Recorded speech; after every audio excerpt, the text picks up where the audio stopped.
خداوند کے پرفضل جلالی بابرکت مسیحا نام میں آپ سب کی سلامتی ہو۔ خوش ہیں کہ اس نے وقت دیا ہے تاکہ ہم اس کے نام کی عزت و اطلاع دے پائیں۔ اور آج کی شام جو باتیں ہم سیکھنے جا رہے ہیں ان کا عنوان کچھ یوں ہے کہ جب خدا دروازہ کھولتا ہے تو کوئی اسے بند نہیں کر سکتا۔ اور اس کا حوالہ جب ہم دیکھتے ہیں مکاشفہ کی کتاب اس کے 3 باب کے 7ویں اور 8ویں آیت کے اندر، تو خداوند کے کلام اقدس میں بڑا واضح پیغام ہے۔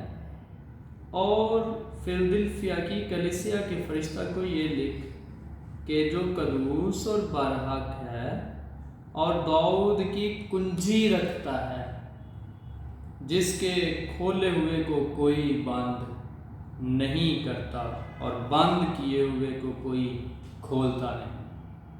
وہ یہ فرماتا ہے کہ میں تیرے کاموں کو جانتا ہوں، کیونکہ میں نے تیرے سامنے ایک دروازہ کھول رکھا ہے، کوئی اسے بند نہیں کر سکتا، کہ تجھ میں تھوڑا سا زور ہے اور تو نے میرے کلام پر عمل کیا ہے اور میرے نام کا انکار نہیں کیا۔ خداوند کے زندہ جلالی اور بابرکت کلام کے پڑھے اور سنے جانے پر اس کی بکثرت برکت ہو، آمین۔ ایک چھوٹی سی مثال ہے۔ ایک نوجوان کئی مہینوں سے اپنی ملازمت کی تلاش میں تھا۔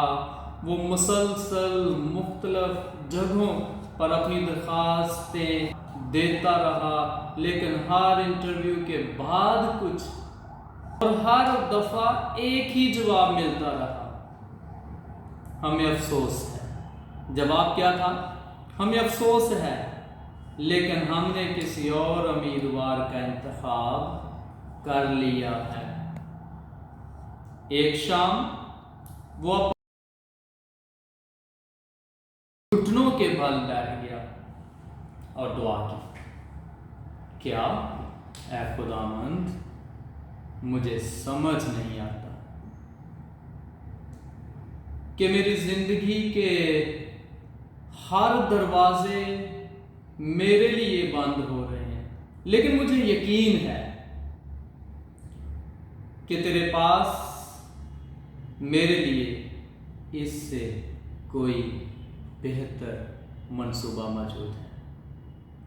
چند ہفتوں کے بعد اچانک اسے ایک ایسی ملازمت مل گئی جو نہ صرف پہلے سے بہتر تھی، بلکہ وہاں اسے بغیر کسی سمجھوتے کے خدا کی عبادت کرنے کی بھی آزادی ملی، کہ وہ خدا کے دن اس کی عبادت کر سکتا ہے۔ اگر آپ پیچھے مڑ کر اس کی حقیقت کا مطالعہ کریں تو بڑی اہم حقیقت ہے۔ جن دروازوں کو خدا بند کرتا ہے وہ ہماری حفاظت کے لیے ہوتے ہیں۔ یہ میرے بھائیوں اور میری بہنوں، اس بات پر یقین کیجیے گا کہ وہ دروازے جو خدا کی طرف سے بند کیے جاتے ہیں ہمارے لیے، وہ ہمارے لیے حفاظت کے دروازے ہوتے ہیں، اور جن دروازوں کو وہ کھولتا ہے وہ ہمارے لیے برکت کا باعث بنتے ہیں۔ ہم میں سے بہت سے ایسے لوگ کسی نہ کسی بند دروازے کے سامنے کھڑے ہوتے ہیں۔ مثال کے طور پر ٹوٹا ہوا رشتہ، مالی مشکلات، بیماری، صحت کا مسئلہ، خوابوں کی تکمیل کا مسئلہ، ایسی خدمت جو بظاہر نظر نہیں آتی، لیکن آج کا پیغام ہمیں یاد دلاتا ہے جو دروازے کی کنجیاں ہیں وہ یسوع مسیح کے ہاتھ میں۔ آئے چند نکات کی طرف غور کرتے ہیں۔ پہلا نقطہ ہے، یسوع کے پاس تمام چابیاں، ایک چابی کی بات نہیں ہو رہی، تمام چابیاں ہیں۔ اور جب ہم یہاں پر مکاشفہ کی کتاب اس کے 3 باب کی 7ویں آیت، یسایا کی کتاب اس کے 22ویں باب کی 22ویں آیت، یسوع نے یہ نہیں کہا کہ حکومت کے پاس چابی ہے، کہ دولت دروازے کھولتی ہے۔ اس نے یہ بھی نہیں کہا کہ تعلیم یا اثر و رسوخ سب کچھ ہے، بلکہ یسوع نے یوں فرمایا، چابی میرے ہاتھ میں ہے، کنجی میرے پاس ہے۔ کون سی؟ وہی کھولتا ہے۔ کون سے دروازے؟ نجات کا دروازہ، معافی کا دروازہ، خدمت کا دروازہ، امید کا دروازہ، اور پھر ہمیشہ کی زندگی کا میرے عزیزو دروازہ کھولنے کی چابی یسوع کے پاس ہے۔ اکثر کھلا دروازہ بند دروازے کے بعد ہی آتا ہے۔ یہ ایک عجیب سا کہاں، ایک عجیب سی بات ہے۔ بائبل میں بارہا ایسا ہوا ہے کہ خدا نے پہلے ایک دروازہ بند ہونے دیا تاکہ بعد میں اس سے بہتر دروازہ کھلے۔ یہ بڑی بات ہے۔ کیسے؟ بائبل مقدس اس بات کو واضح کرتی ہے۔ یوسف کے لیے قید خانہ اور اس محل تک پہنچنے کا راستہ بنا، پہلا دروازہ تھا کہ اس کے لیے بند دروازہ کیا تھا کہ وہ قید میں ڈالا گیا، اور پھر اس قید سے وہ محل تک پہنچا۔ موسیٰ کے لیے بیابان کے 40 سال قیادت کی تیاری تھے۔ پالوس کی قید نے انجیل کو کیسر کے محل تک پہنچا دیا۔ ایک بچہ باورچی خانے کے اندر بڑی تیز دھار چاقو مانگ رہا تھا، مگر اس کی ماں نے دینے سے انکار کر دیا۔ بچے نے شاید سوچا ہوگا، امی مجھ سے پیار نہیں کرتی، لیکن ماں وہ خطرہ دیکھ رہی تھی جو بچہ نہیں دیکھ سکتا تھا۔ اسی طرح خدا بھی بعض اوقات ہماری دعا کا جواب نہیں دیتا، کیونکہ وہ کل کو دیکھتا ہے جبکہ ہم صرف آج کو دیکھتے ہیں۔ دروازہ صرف برکت نہیں بلکہ ایک مشن بھی ہے۔ اگر کوئی دروازہ ہمارے لیے کھل گیا ہے تو صرف وہ برکت ہی نہیں ہے، ہمارا مقصد بھی ہے۔ وہ مکاشفہ میں کھلا دروازہ صرف ذاتی برکتوں کی علامت نہیں ہے۔ یہ بات تو میں کلیئر جان لینی چاہیے۔ کیسے؟ آپ دیکھیں، یہ خدا کے مشن کی بھی علامت ہے۔ اگر آپ اس مشن کے بارے میں جاننا چاہیں تو کلیسیا کے طور پر خدا ہمارے سامنے ایک عالمی مشن رکھتا ہے۔ اس نے ہمیں یہ ذمہ داری سونپی ہے کہ ہم ہمیشہ کی خوشخبری سنائیں۔ مکاشفہ کی کتاب کہ یہاں پر خدا 3 فرشتوں کے پیغام کو بھی واضح فرماتے ہیں، اور یہ بڑی بات ہے۔ جب آپ مکاشفہ 14 باب اس کی 6 سے 12ویں آیت کا مطالعہ کرتے ہیں تو 3 فرشتوں کا پیغام ہے۔ پہلی بات کہ سبت کی سچائی کا اعلان کریں، دوسری بات آسمانی مقدس میں مسیح یسوع کی خدمت کی منادی کریں، تیسری بات اس بات کو عام کریں کہ یسوع کی جلد آمد کی امید دنیا تک پہنچائی جانی چاہیے۔ یاد رکھیں، خدا جب دروازہ کھولتا ہے تو صرف ہماری آسانی کے لیے نہیں بلکہ اپنے جلال کے لیے بھی کھولتا ہے۔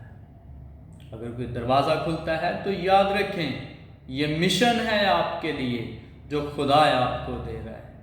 خدا طاقت سے زیادہ وفاداری کو دیکھتا ہے۔ یسوع نے فلدلفیا کی کلیسیا سے فرمایا تھا، تیرے پاس تھوڑی سی طاقت ہے لیکن تو نے میرے کلام پر عمل کیا ہے۔ یہ بڑی واضح بات ہے۔ غور کریں کہ فلدلفیا کی کلیسیا کو خدا کیا فرماتا ہے، دیکھ میں نے تیرے سامنے ایک دروازہ کھول رکھا ہے اور کوئی اسے بند نہیں کر سکتا، اور تجھ میں تھوڑا سا زور ہے اور تو نے میرے کلام پر عمل کیا ہے اور میرے نام کا انکار نہیں کیا۔ یہ بڑی بات ہے۔ اور فلدلفیا کی کلیسیا ایسی تھی جس کے پاس طاقت تھوڑی سی موجود تھی، اس نے خدا کے کلام پر عمل کیا، انکار نہیں کیا۔ میرے بھائی اور بہنوں، اگر یہ خدا کی طاقت ہے تو خدا وفاداری بھی دیکھتا ہے۔ خدا نے آپ کے لیے دروازہ کھولا ہے تو خدا چاہتا ہے کہ اپنی وفاداری کو ثابت کرے۔ یہ بڑی بات ہے۔ غور کریں، یسوع نے یہ نہیں کہا تمہاری عمارت بہت بڑی ہے، تمہارے ارکان بہت زیادہ ہے، تمہارے لوگ بہت زیادہ ہیں، تمہاری کلیسیا بہت زیادہ ہے، تم بہت مالدار ہو، بلکہ اس نے ان کی وفاداری کی تعریف کی۔ خداوند کا کلام میں فرماتا ہے خدا کامیابی سے پہلے وفاداری کو دیکھتا ہے۔ اگر آپ سوچتے ہیں ہمارے لیے بڑے سے بڑا دروازہ یسوع کی طرف سے کھل جائے تو تھوڑے میں دیانتدار رہیے۔ ایک چھوٹی سی موم بتی پورے شہر کا اندھیرا ختم کر سکتی ہے؟ نہیں کر سکتی۔ ایک چھوٹی سی موم بتی پورے شہر کا اندھیرا ختم نہیں کر سکتی، لیکن جس جگہ پر رکھی جاتی ہے، جہاں پر رکھی جاتی ہے، وہاں روشنی ضرور پیدا کر دیتی ہے۔ خدا ہم سب سے بڑے بننے کا مطالبہ نہیں کرتا، بلکہ ہم سے یہی مطالبہ کرتا ہے کہ ہم وفادار رہیں، اور وفاداری کا مطالبہ خدا ہم سے کرتا ہے۔ میرے بھائی اور بہنوں، کلیسیائی اطلاق یہی ہے۔ آج ہم زمین کی تاریخ کے آخری لمحات میں جی رہے ہیں۔ کیسے؟ آپ مطالعہ کریں، نبوتیں پوری ہو رہی ہیں، یسوع آسمانی مقدس میں ہماری شفاعت کر رہے ہیں، اور وہ فضل کا دور جو ہمیں دیا گیا ختم ہو جائے گا، جلد مہلت فضل ختم ہو جائے گی، رحمت کا دروازہ ہمیشہ کے لیے بند ہو جائے گا۔ لیکن آج فضل کا دروازہ ابھی بھی کھلا ہے۔ آج ہی مسیح کے سامنے مکمل طور پر اپنے آپ کو سپرد کر دیں۔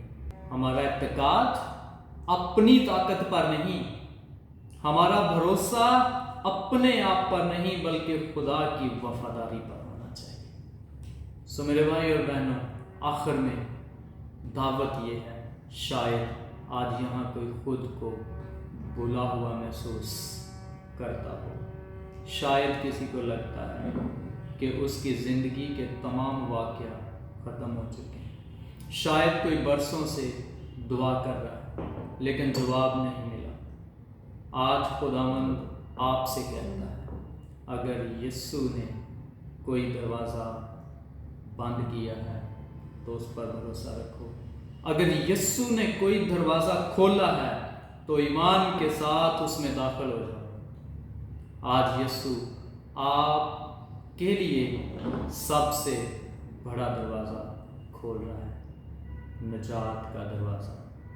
کیا آپ آج اپنا دل یسوع کے حوالے کریں گے؟ کیا آپ اس کے وقت پر بھروسہ کریں گے؟ کیا آپ اس کی آمد تک وفادار رہیں گے؟ دنیا آپ پر اپنے دروازے بند کر سکتی ہے، دوست آپ کو چھوڑ سکتے ہیں، ملازمت آپ کی ختم ہو سکتی ہے، حالات آپ کے خلاف ہو سکتے ہیں، لیکن یسوع دروازہ کھولتا ہے تو کوئی شیطان اسے بند نہیں کر سکتا، کوئی حکومت اسے بند نہیں کر سکتی، کوئی حالات اسے بند نہیں کر سکتے، کوئی انسان اسے بند نہیں کر سکتا۔ بس آئیں، اس پر بھروسہ کریں، اس کے پاس داؤد کی کنجی ہے، اس کے کھولے ہوئے ہر دروازے سے ایمان کے ساتھ گزریں، یہاں تک کہ ایک دن نئے یروشلم کے دروازے ہمارے لیے ہمیشہ ہمیشہ کے لیے کھول دیے جائیں گے۔ خداوند مجھے اور آپ کو اس کلام کے وسیلہ سے بڑی برکت دے، اس پر عمل کرنے کی توفیق دے۔